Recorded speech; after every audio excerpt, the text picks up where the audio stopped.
Арнама қош келдіңіз. Бүгін сіздермен оңай дайындалатын жеңіл салаттың рецебімен бөлісетін боламын. Мен сияқты саңырауқұлақ пен кәдіні ұнататын адамдарға таптырмас салат. Кәді мен баклажанды ірі етіп бұрыштап тураймыз.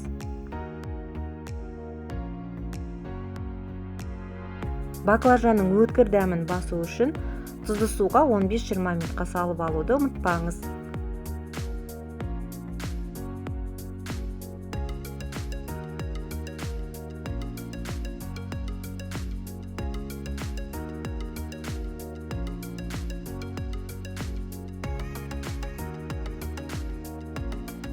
Егер сізде саңырауқұлақтардың көлемі кіші болса, 2 бөлікке бөліңіз.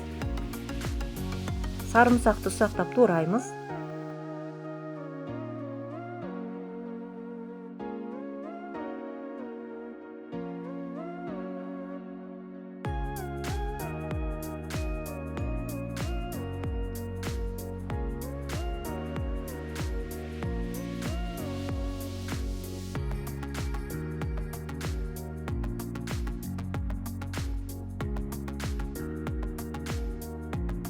Енді үстіне 1 ас қасық паприка, 1 шай қасық тұзды және зәйтүн майын қосып жақсылап араластырамыз.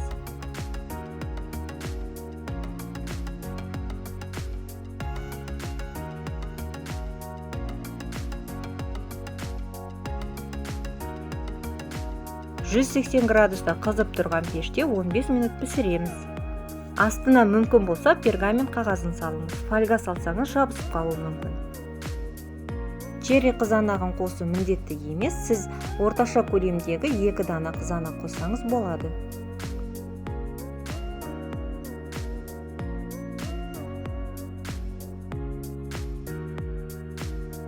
Қызанақты да ірі етіп тураймыз.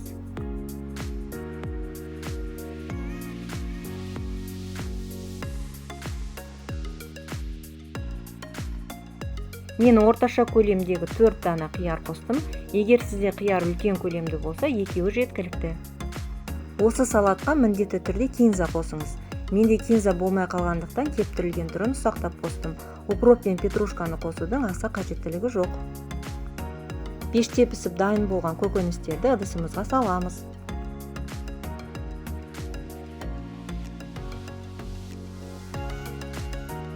Үстіне жарты шай қасық тұз, 1 шай қасық қант және соя тұздығын қосып жақсылап араластырамыз.